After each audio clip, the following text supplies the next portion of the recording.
Hello, welcome to this Longines HKIR special. A huge weekend coming up at Sha Tin this Sunday. 4 Group 1s. It's billed as the Turf World Championships, and some of the best horses and riders from around the world are here.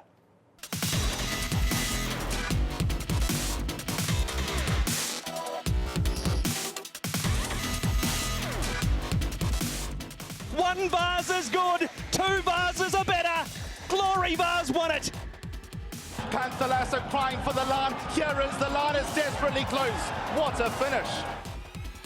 Romantic Warrior, he just finds a way to win. He's a great horse. Broom is a stout sire, and he's absolutely relentless, and he wins the Hardwick. It's going to be Gendarme Sprinter Stakes. Gendarme wins it.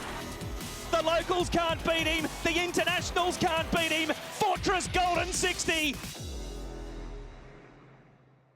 And we've got the hemispheres covered on the show today. We're joined by Graham Cunningham and Steve Moran. And Graham, lovely to be back in Hong Kong. It is fantastic. Great to be back working with Steve and yourself and all the Hong Kong Jockey Club team. And the greatest thing about this, Steve, is that after a very challenging few years, it feels like Hong Kong and Hong Kong racing has the buzz back. Absolutely, first time for us since 2019. Great to join you, Mark. And I think the Jockey Club's done a terrific job to assemble the riders on Wednesday night and the standard of the horses. I think they're very good quality races on Sunday. And given the lingering COVID contingencies, it's a fantastic result. Ireland represented by Aidan O'Brien and a few French runners as well. Who's the standout of those for you, Graham? Of the European challengers, I hope and believe that Stone Age and the Longines Hong Kong Vase might be the standard. Aidan knows exactly what's needed in that race. We had Highland Reel, dual winner. We had Mogul. Highland Reel won it at 3. He was by Galileo. Mogul won it as a 3-year-old. He was by Galileo. No prizes for guessing who Stone Age is by. He knows what he's doing, as you said. What about the Australian representative, Steve Laws of Indices? Annabelle Neesham, just a rising star of Australian racing, and the first time Annabelle's travelled to Hong Kong. Absolute phenomenon, Annabelle. She's trained 8 Group 1 winners and a little more than 24 calendar months of training. Fair play to her that she's rolled the dice here and bought this horse. His recent runs in Australia have been very good. I think he'll outrun his price, and the form around him, particularly through a race like the Cox Plate where he's only beaten 3.5 lengths. I could picture him in the frame. Can he beat Golden 60? I doubt it, but he'll run well. We'll discuss that race more soon. Right now, though, let's have a look at the starter list for the first of the Group 1s. It's race 4. It is the Longines Hong Kong Vase and Broom, the first of the O'Brien runners at the top of the book. Bubble gift from France also appears. Glory Vase back looking to make it 3 Hong Kong Vases. Mendocino, the German representative. We've got Senor Toba, the first of the locals. He'll love going back to 2,400 metres. Panfield Butterfield also representing Hong Kong, and the horse that Graham spoke about, Stone Age, for Aidan O'Brien, following in the footsteps of Mogul. Rounds out the field for the Longines Hong Kong Vase. But it is Glory Vase who will be looking to farewell racing with his 3rd big Group 1 on Sunday.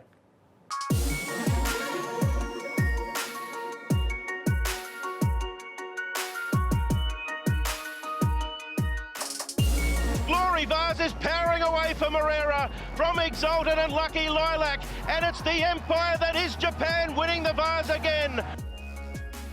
It's Glory Vase though, on the outside of Pile Driver. Ibira 3rd, Glory Vase is in front of Pile Driver. 1 vase is good, 2 vases are better.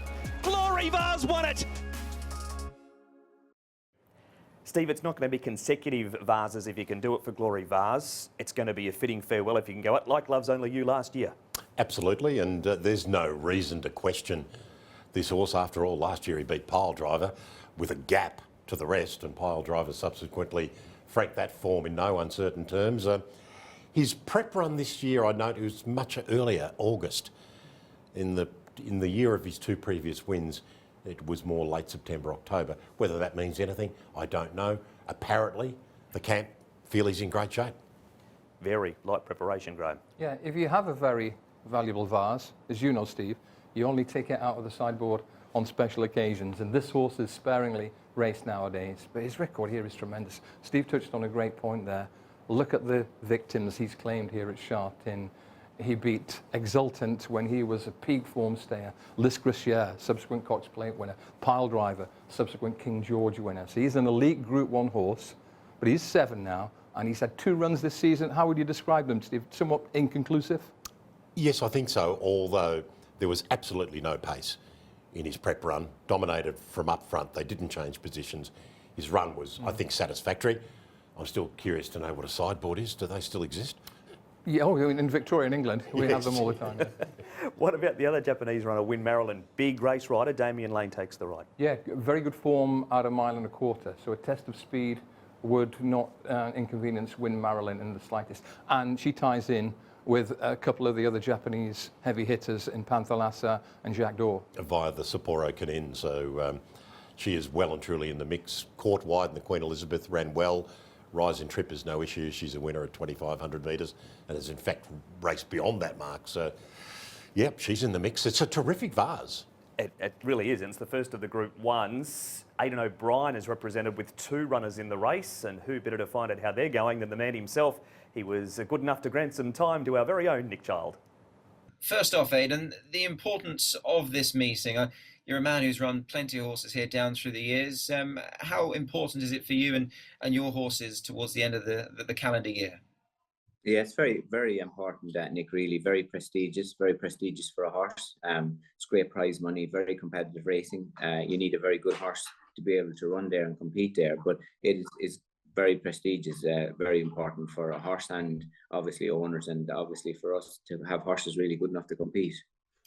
Aidan, your success has come in one race only here, and that is the Vase. And you've got a couple of runners this year. If I may start with a horse like Stone Age, just on that run last time in the Breeders' Cup, I mean, he really went down on his shield. That was a huge performance. Yeah, we think he has been progressing.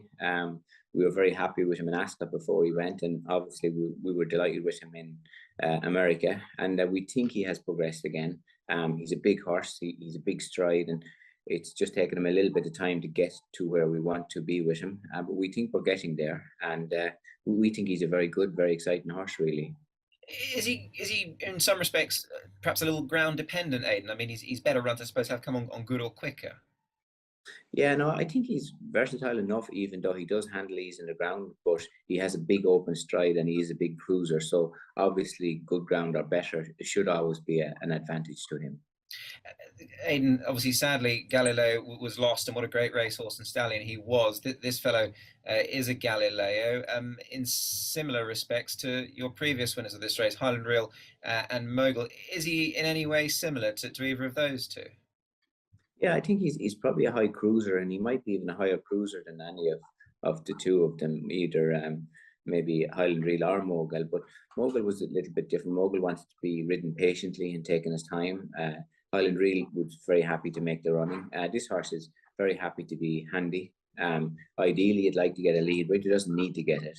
But he is a big open stride and very strong, tough galloper. We think that he's able to go a good pace and travel very well going that pace. He's joined by Broome, Aidan, in the Vase. Obviously, he's very much a globe trotter. He's a Group 1 winner in France and an excellent win in the Hardwick during the summer. How is he leading up to the Vase this weekend? Yeah, he's good. He ran very well in America as well. He was a little bit slowly away, and sometimes because of that, he can be on the back foot. But when he breaks and he's ridden a little bit handier, he's very happy to make the running. A lot of his good form is doing that, but it depends on how he breaks. But we're very happy with him, and he's in good form.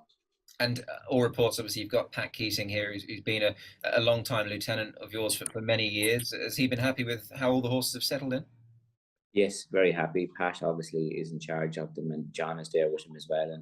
And Alan, who rides Broome, who rides Stone Age, is very happy. Rachel, who rides Broome, very happy, and Dean, who's riding Order of Australia, seemed very happy. So far, so good. That is Aidan O'Brien. Graham, Stone Age, unlike Highland Reel, Mogul, he's not a Group 1 winner at this stage of his career. Should that be a worry leading into the race? I don't think it should, but it is a really good question mark, because he's had his chances. He was very ill-fancied for the Derby in June, various other Group 1 races. But he's one of those steady improvers, and I think he ran his best race yet last time out and second in the Breeders' Cup turf. And hey presto, both Highland Reel and Mogul warmed up in that race. So Aidan knows exactly what's needed. I also like the map. The pace map looks bang on for Stone Age, and that was before he drew one. So now he's got the inside gate. I expect Ryan Moore to slide forward. He's got a long, free-flowing action. Those Galileos try hard and are really tough. I think he's bound to be in at the finish. I don't think he's a good thing. The competition is very hot, but I think he has to be right in the mix at the end. What do you make of the others, Steve? The locals, Senor Toba looks to be the best of the trio of Hong Kong runners in the race. Yes, he does. I guess with the recent exception of Exultant, it's hard to picture the local horse winning this race, isn't it? His prep run was terrific, finding the line. Casper's bullish about him. I think he can run well. I don't think he could win the race because I think the international opposition is so strong. Graham's made a very strong case for Stone Age, which I absolutely agree with. He was best on speed in that Breeders' Cup turf where the others were charging late. You've got a sneaky French one here, haven't you? Yeah, absolutely, because I think he's got something in common with Stone Age. Is this Bubble Gift? Yes, and they both want top of the ground. Their best form, both of these horses on genuinely good ground, which is relatively unusual for horses coming, particularly for the French. And I think we've seen Michael des Angles come here previously, win the race with Dunedin. Bubble Gift's runs in the Foy was sound. The Grand Prix de Saint-Cloud was sound. Terrible ground in the Arc. And he'll be any old price, I think, on the Hong Kong Toad. This is friends reunited because it's Des Angles and Christophe Lemaire, and they have a huge amount of positive history back in the day.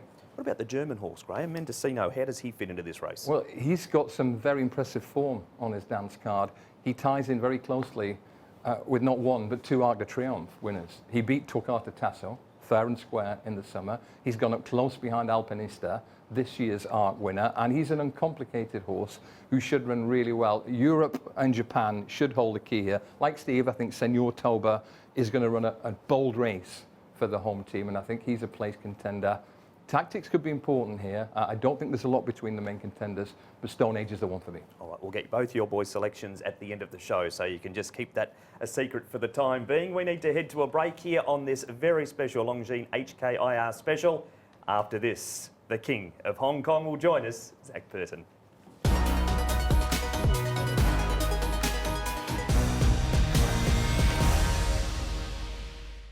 Welcome back. Before we get to Sunday, if you want some more tips and analysis for the meeting, Racing to Win will be on the website from late Saturday afternoon, hkjc.com. Click on audio and video. You'll get race by race and in-depth previews of the 4 Group 1s as well. Let's have a look at the starters list now for the sprints, and this is a really good race. The barrier draw done this morning. Wellington's come up with barrier number 10. Skyfield looking for back-to-back wins. Blake Shin in town to ride his great mate. John Darnham Cross from Japan. Lucky Swain S, Hong Kong sprinting star on the rise. Naran Huleg is here from barrier 2. Lims Kosciuszko joins us from Singapore. Duke Y's been racing really well but has had no luck with the gate. Courier Wonders come into the field, and Resistencia, runner-up last year. Jo Moreira takes the ride and she draws beautifully in barrier number 1. But Lucky Swain S, he'll be out to challenge Wellington once again. He beat him last time, and the man that knows him the best, maybe other than Manfred Mann, is the King of Hong Kong jockey ranks, Zac Purton.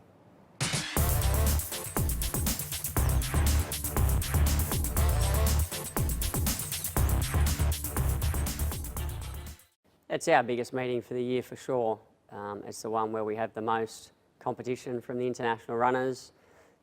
It's at the end of the year, so I think everyone is starting to step into their festive season as well.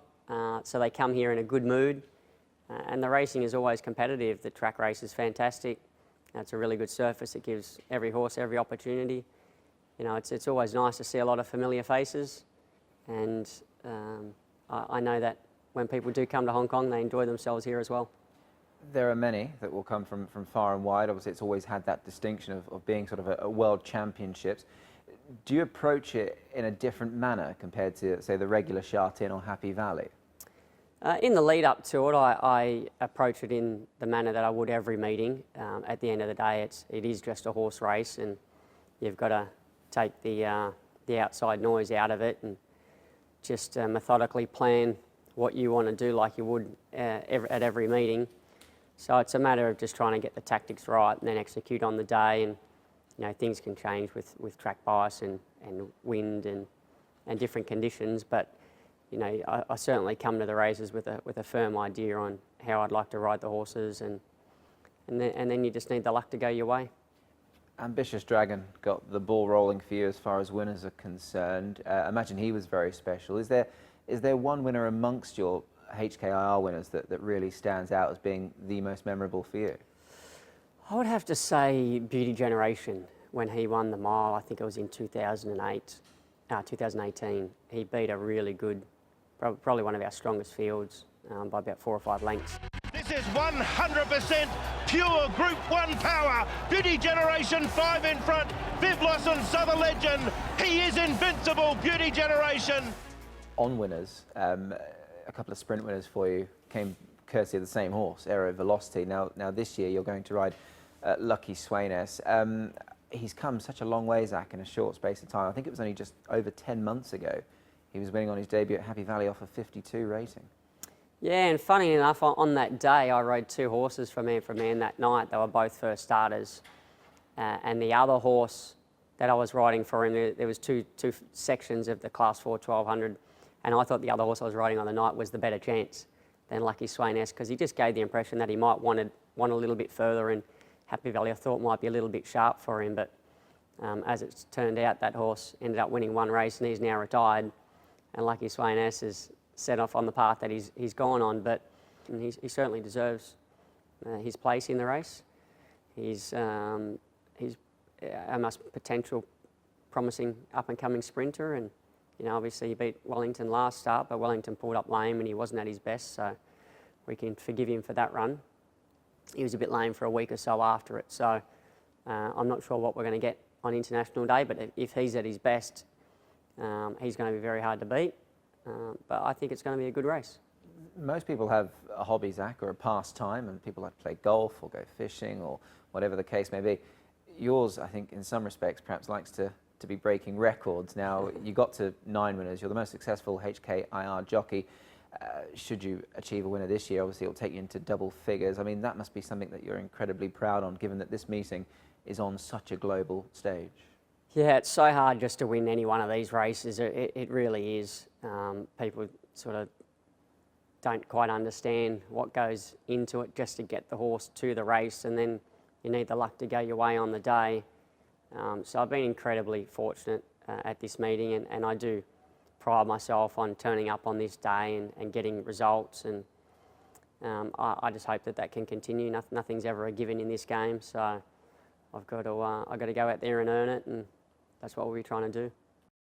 Zac last won the race in 2016 on Aero Velocity. Steve, you spoke to Zac this morning. He's got a real life chance with this guy. Absolutely. Lucky Sweynesse for Manfred Mann, and it'd be great for Manfred Mann to win such a race as this. Zac's upbeat. He says this horse is still improving, which I think most of us would agree with. He is inclined to think he would be an even better horse in another 6 months, but his performance in the Jockey Club Sprint, when he was drawn wide, there was a lot of speed inside him, and Zac opted to come back. What I loved about that was that he did come back to Zac. He settled very well after being given a little dig early and finished the race off very strongly. So I think he's the horse on the up. He might be the Hong Kong sprinter with a little bit of X factor. Wellington, Graham, was terrible last time. There had to be something behind it. He pulled up lame after the race. From all reports, he's back to the Wellington that we saw first up, and he was devastating. Yeah, I know Richard Gibson fairly well. He's generally a very measured, quite guarded individual. He's super confident that Wellington is back on song. Slight lameness issue last time. Go back a few weeks before when he was tremendous. Tremendous, I don't use that word lightly, in the Premier Bowl, giving plenty of weight and a handsome beating to most of Hong Kong's best. So Wellington is a world-class sprinter by any measure. He's a champion sprinter. Have a look at these quotes from Richard Gibson. He's the best sprinter in Hong Kong. He meets the rest on favourable terms. I don't feel the Japanese sprinters are that strong, and I'm not concerned about what gate he gets. There are absolutely no negatives in Richard Gibson's mind about Wellington. Well, there's some fighting words from Richard Gibson. On the Japanese, a legendary Japanese journalist Nahiro Goda's in town at the moment. He works for the Green Channel and analyses the Japanese runners in the sprint. In the past, the last 10 years, Japan won Hong Kong sprint 3 times. Two of them are won by Lord Canalor. Another one is a down smash by Lord Canalor. So actually, this is a race not for Japanese horse. This is a race for Lord Canalor and his pedigree. Now, unfortunately, all sprinters in Hong Kong Sprint this year doesn't have a pedigree of Lord Canalor. So I think, in my opinion, this year Japan has a small chance to win Hong Kong Sprint. Well, that's what Goda thinks on the Japanese. What about you, Steve? They're well represented here. Good draw Resistencia, poor draw Michael Yell. Yes, which is interesting. Gendarme was very solid winning the Sprinter Stakes, albeit with every possible chance in the run. Naran Hulig was a strong run-on performance in the same race, and Michael Yell was a complete forgive run. So I don't think there's a great deal between them. I wouldn't be surprised. But taking into account Graham's observation about Wellington might win the race by a length and a half. But if he doesn't, there might be a length and a half between the first 10. Yeah, agreed. I think Gendarme might be the pick of the Japanese horses. The rating suggests he is, and I think he might have the better run style for Sha Tin than Moran, who's a real get-back horse. I think he can hold his position and run well, Gendarme. Marira here to ride Resistencia in this race. He rode her in track work this morning, and she did run second last year, albeit was marred by that terrible fall. In a race that was decimated by that accident. So my logic for her is, if she couldn't win it last year, she comes back in a much deeper race this time. She's likely to struggle. I think she's in a little deep for all that she'll have plenty of Moran supporters. She absolutely will. Singapore is supported this year as well, with Lims Kosciuszko making the trek across. There's absolutely nothing of him as a racehorse. The Dans are in town. Ma trains, Beasley rides. Couldn't be happier with him, Nick. Like the horse, he's got a great temperament, which goes a long way, but he travelled over really well, lost minimal weight, put it back on more or less straight away. He was very fit before he came, so we haven't had to do much with him, just let him can around, and he's really adapted to the conditions really well. Settled in terrific, ate all his food, every grain, every feed, drank well, looks well, and yeah, moving good. Really, touch wood, we're still a couple of days out, but as you said, the week couldn't have gone any better so far. Steve, you get the feeling the boys are just happy to be here with Lims Kosciuszko, and anything he does on top of that's just a massive bonus. Yes, I think he run reasonably well, though. I know they've come before and they've failed the super easies of the world, but it was as recently as 2018 that Lims Cruiser from the same ownership group came here, ran 7th, beaten 3.5 or thereabouts. I think that Lims Kosciuszko is a better horse. He has an ability to go forward, and I'm looking at this map like Graham. I think Gendarme, sight success, I can't see too much other early pressure in those first 400, and he's drawn to land 3rd or 4th. I think he could run a place. Got last year's winner in the race too, Graham, Skyfield. We shouldn't discount him. He is a high quality horse. He's the second highest rated horse on deck here. Casper fans will have him primed to peak on the day that matters. And we should also mention, at a big price, Wellington's stablemate, Cordyceps 6. He hasn't got top quality form in the book yet, but he keeps getting a little bit better. He got a high draw. Richard Gibson said the draw is a pain in the hesitated neck, and it's not ideal. But if the pace is strong, he should be coming home nicely. Wellington and Cordyceps 6 give Richard a really strong hand. All right, that is a look at the sprint. We're going to take a break here on this Longines HKIR special. The superstar of Hong Kong comes up in the next segment. We preview Golden 60.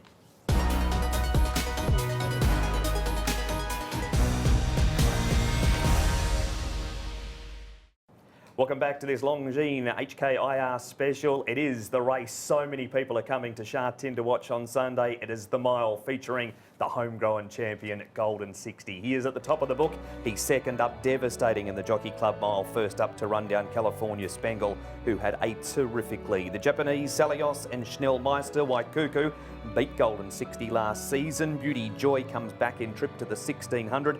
The Australian Laws of Indices in the field, and another Japanese runner in Denon Scorpion down the bottom of the book. But it is all about one horse. His name is Golden 60, and here's a profile feature on the champ.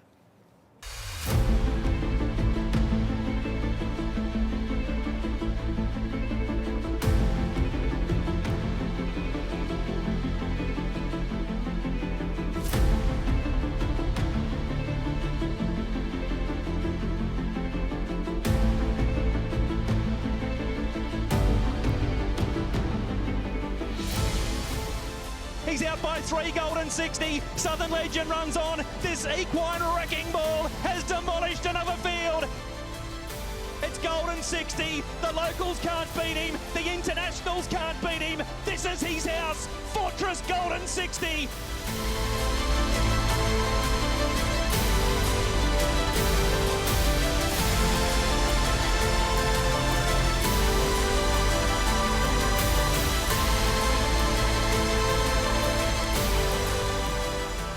Quite frankly, he, at that stage of his life, he wasn't a clear standout. He was certainly big enough, very athletic and had sufficient strength, but what he was very, very correct and had a good nature about him. Racing and the public love a hero, and he's really shaping himself up as a real sporting hero. He's an amazing racehorse, and they don't come along every season or every 5 or 10 seasons. Golden 60, got a decent engine, this fellow. It's just been hands and heels all the way. And Golden 60, very comfortable.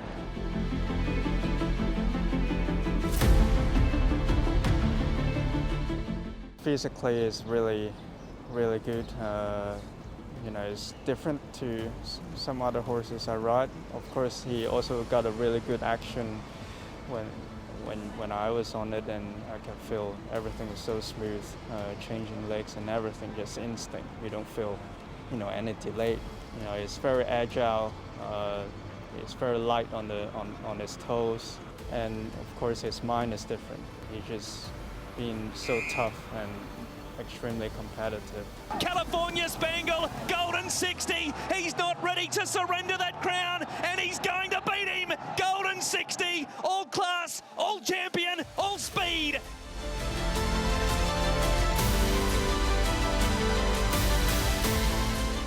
To me, I think he's a special horse, and you can see every time he just show his character, and every time he just want to pass the horse in front of him.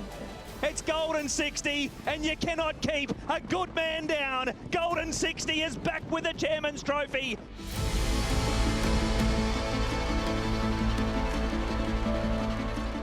He's got better as he's got older. He was never an overly big, strong horse, but he's always been athletic. He normally behaves himself quite well, but the odd occasion, and the odd occasion is when he has actually been beaten, he's really got a bit upset in the parade, so he's an interesting one to watch. But conformation-wise, very athletic, and he's much better now as a 7-year-old to look at physically, because he's stronger than he was as a 4 or 5-year-old. The Ferrari, he hits overdrive, and the Champions Mile is headed to Hong Kong's champion again. Golden 60 won it.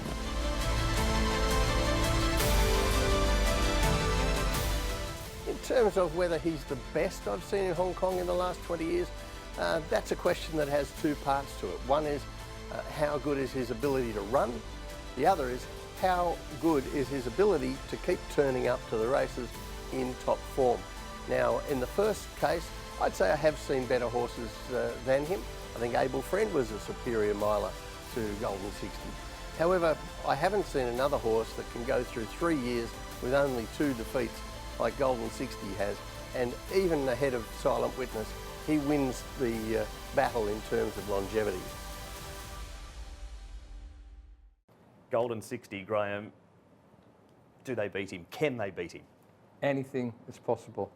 But I think this is the most exciting horse on the planet visually, and has been for several years. The great thing about this weekend, he's the literal poster boy of Hong Kong racing. His poster with Vincent on top is up all over town, and he's the ultimate pandemic horse, Steve, in that he blossomed into a big star just when racing went behind closed doors with his Derby win almost 3 years ago, and almost 3 years on, he is, I think and hope, at the peak of his powers.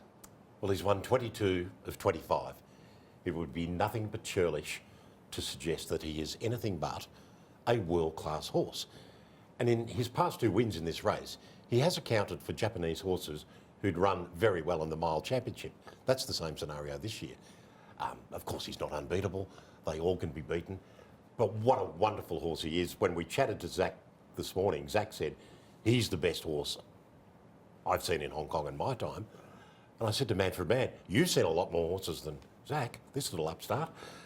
Manfred said, I think Golden 60 is the best horse I have seen in all my time. I enjoyed watching that. There was a beautiful little bit of byplay subplot. I'm sure Zac didn't know, but he was saying, I think the only way you can beat Golden 60 is if he has bad luck in running. Meanwhile, stage right, Vincent Ho is waiting to come on and be grilled by Steve, and Vincent was, and it wasn't a flex by Zac, unusually, but it was a lovely little bit of, how shall we say, mind games. Yep, all right. And his win over California Spangle was enormous last time, Steve. Absolutely. Given the sections he had to run, you know, maybe you could make an argument that Zac went fractionally too slow on California Spangle. He'll be competitive again.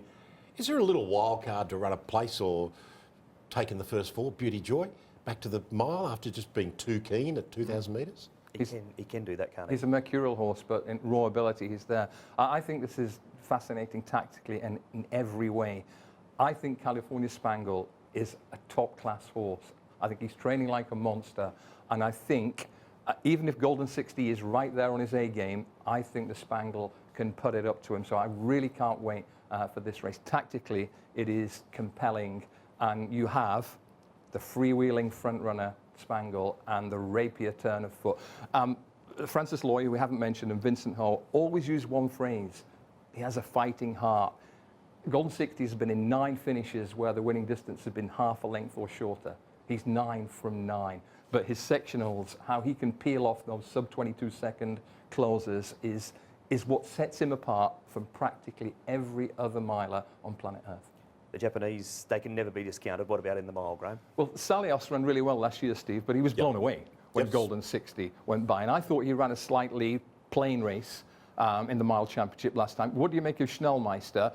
He started the season with a huge reputation, hasn't quite lived up to it, but he's running to a high level.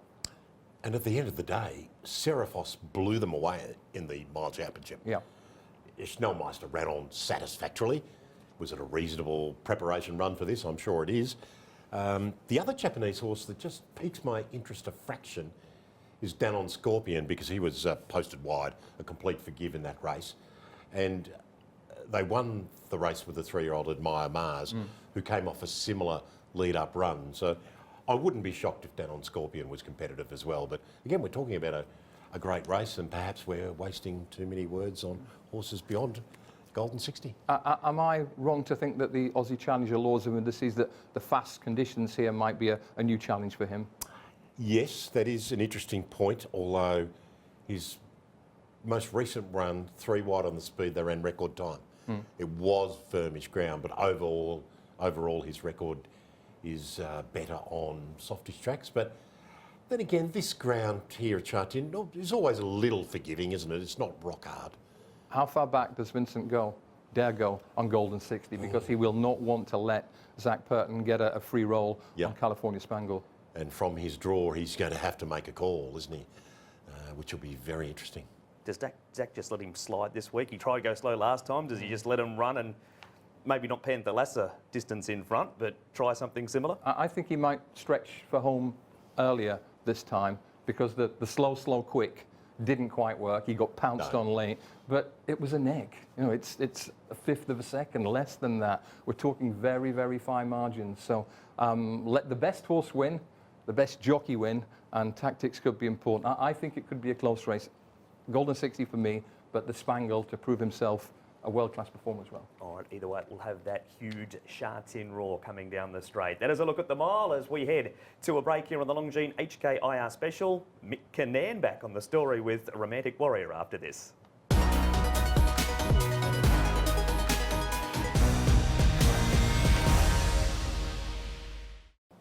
The last of 4 Group 1s in the Turf World Championship at Sha Tin on Sunday is the Cup. It will be race number 8 on the program, and they line up this way with Panther Lasser for Japan at the top of the book. Romantic Warrior, the Derby winner and the winner of the QE2 Cup. He was a first up winner in the Jockey Club Cup as well. He is just a genuine star in the making. Jack Door from Japan for Ireland. It's Order of Australia for Aidan O'Brien. Russian Emperor, he loves some rain around. Denon the Kid, the Japanese runner. Tourbillon Diamond, Kaying Star, Moneycatcher, all representing Hong Kong. And then there's Geoglyph and Le Papale down at the bottom of the book as well. So that's a look at the starters list for the Cup, boys. And I'll start with you, Steve. Panther Lass is a horse being talked about as one of the draw cards of the day outside Golden 60. I'm going to probably break into tears because I was on him in the Tenno show at 20 to 1 plus when he ran 57.4 for the first 1,000. Now, I know we can give or take a little bit with those times sectionals coming out of Japan, but let's say he ran 59, it's still flying. And to be just picked up by Equinox, the Derby winner, the form behind him has already been franked in the Japan Cup. We've seen front-running horses win this race, including a Japanese horse, Asian Cargo, yeah. I think he's going to be mighty hard to beat. So we saw him work yesterday, Graham. He's just a dude with fire and a half in the belly. Yeah. Blazing fire. He has a big tip for himself, that horse, and with good reason. And every jockey in the Longines Hong Kong Cup needs to be super wary of giving him anything like an easy time, because Aidan HKIR went clear down the far side 6 or 7, 8 years ago, and that was all she wrote. They never saw him again. And it could be a similar story. He has that type of ability. And don't forget the run style. He is the highest rated international challenger on show here this weekend with a rating of 121. He did it in Dubai. He did it last time out. He's a genuine A-grade horse. Hong Kong, Romantic Warrior. An amazing story from the night at Happy Valley. He debuted from barrier 12. He sat 3 wide the trip and won. Danny Shum has just done the best job with the horse. Yeah, he's already a member of an elite club, a Derby winner who's gone on to win a QE2 Cup. He's come back with a great performance in Group 2 company with the penalty last time. He's got James McDonald. What's not to like about Romantic Warrior? Other than the fact, is there a vague possibility the fresh run at 2,000 Second up. might just take a little edge? That would be my caution if he's ridiculously short price. But I'm sure that Danny Shum has managed him perfectly, and it may well just be an excuse after the ball if he happens to be rolled by a half head, but he's built an imposing record. It's a great story because Mick Kinane bought this horse at the Tattersalls October 19 yearling sale for the Hong Kong Jockey Club. He subsequently sold at the international sale. Chatted to Mick this morning. There was a lovely bit of cloak and dagger about the purchase.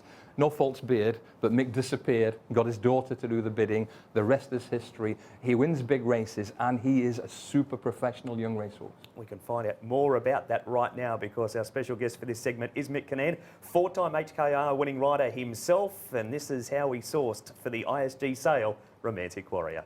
Mick Kinane, many thanks for joining us on this special edition of the show. It's always a special time of year, December in Hong Kong, and your history with this meeting goes back a long way. I think 1991 was your first winner of 4. You must have really fond memories of Hong Kong in December. Oh yeah, I rode in the first international that was here, and then we came back with 2 nice horses the following year, and I won the bowl on a horse called Additional Risk. It's the Irish horse Additional Risk from Mastermind and Concert King, then Shelford, but Additional Risk wins it by a length. And was second in the cup, so yeah, so we sort of got the grips a bit early, and it was a fantastic time. How have you seen the meeting develop, Mick? Obviously, you towards the end of your career, you were still riding in the international meeting, and you've obviously been as a visitor since. How have you seen it develop down through the years? Well, it's cemented itself as one of the major races, and if you have a horse, you know, it's a place you want to be. Everybody's in town. Prize money is quite good, and that helps. And it's yes, it has cemented itself as the one meeting you want to be. Your association continues with the Hong Kong Jockey Club, of course, and there's a very special horse running this weekend in the Cup by the name of Romantic Warrior. You were the man that first set eyes on him as far as a purchase prospect was concerned. He's a very exciting horse, Mick, and he's gone on such a great journey in a short space of time so far. Yeah, he's turned out a phenomenal horse. You know, he was always a nice horse, but to envisage him doing what he's done is just would be beyond anybody's wildest dreams. You know, so the way he's adapted to here, very intelligent, very sound, has a great racing brain, and yeah, he's gone from strength to strength. It's been fantastic. Obviously, back home in Ireland, you would have been a keen observer of his win in the Jockey Club Cup. I mean, first up over that sort of trip, it was a great effort by all the team involved. Danny Shum, his trainer, and he had a new jockey as well in James McDonald. Yes, you know, he didn't have a very good draw, had to work from the barrier, and you know, he was always going to be worried had he fitness under his belt to be able to overcome all this and to take on the best that Hong Kong had to offer over that trip. And yeah, it was a big run, and it cemented that he has sort of trained on. And you would hope that there was improvement from that race and he can carry it forward into Sunday. Is there still an element of the race rider Mick Kinane that would perhaps love to throw a leg over this fellow? Oh yeah, you know, it's hard to, you know, we were adrenaline junkies, that's what we are, you know, and it's, you know, I've had some great memories out there, and there's no better feeling than riding a great horse on a good day and for it to go right, you know. So yeah, I know where they are and where they're going to be and what they're going to feel. So yes, but each jockey, they're here because they are the best. Before we move on from Mick, you've got a little quip too, Graham. Yeah, beautiful symmetry. 20 years ago this weekend, since Mick Kinane, as a rider, won the Hong Kong Cup on a David Orton horse called Precision. I think he was 65 to 1. We won't be getting any 65 to 1 Romantic Warrior, Steve. You certainly won't. Imagine one going out with Mick at the time at 65 to 1. Romantic Warrior, definitely, as you said, not going out anywhere near that price. We've spoken about Panthalassa. Jack Daw, massive, imposing type. Yeah, if you like Panthalassa, you have to like Jack Daw, because they've duelled twice in recent months, and it's 1-1. With never too much between them. He is a flashy horse, big flaxen mane, and significantly, Steve, he's a son of the mighty Maurice. I haven't seen a better international horse than him at Sha Tin. When he won this race, the Longines Hong Kong Cup, bolting up under Ryan Moore, he was dominant. This fella hasn't got quite the same CV, but he's got a strong chance this weekend. He certainly has, and I think he'll be the horse sitting second behind Panthalassa. And it's always been a curious thing to me, Mark and Graham, that often when you get a very fast run race with a clear leader, if the leader doesn't win, it's usually just something that stalks. It's not something that settled 20 lengths last and circles them because they went hard. It's usually the stalking run, and Jack Daw will be in that spot, I think. And it's Yutaka Take adding a real extra dimension of romance to the story. So that's a couple of the Japanese runners in Panthalassa and also Jack Daw. What about the rest? We've got Goda back to have a look at his thoughts on the Cup runners. Panthalassa, first of all, you know, he's the winner of the Dubai Turf back in March and maiden race course, you know, through the dead heat with Lord North from England. And he's a very, very good traveller. And, you know, everybody is so much impressed with his performance in the Tender Show autumn. That is, you know, his racing style. I think, you know, he will make a big lead during the race and try to make all. So I think he has a good chance. But I think there is a very, very strong opponent from Hong Kong in the Cup, horse called Romantic Warrior. I'm very impressed with his performance in the Hong Kong, Jockey Club Cup. It was the fastest start since April, and he missed some training days. But still, he managed to win the trial race. So I think, you know, this is I don't say this is a two-horse race, but Romantic Warrior is definitely the horse to beat for the Japanese. Panthalassa is joined by 4 other runners from Japan. Lei Papal will be the mount of Joe Moreira. Joe's obviously got a wonderful association with the Japanese horses. What's your overall assessment of the remaining runners for Japan in the Cup? Well, I think of course the best chance for Japan in Cup is Panthalassa, but the second best is Jack Daw, ridden by Yutaka Take. You know, Yutaka rode Jack Daw yesterday at Sha Tin Racecourse on Wednesday, and after that training, Yutaka said, "Oh, this is a very, very nice horse."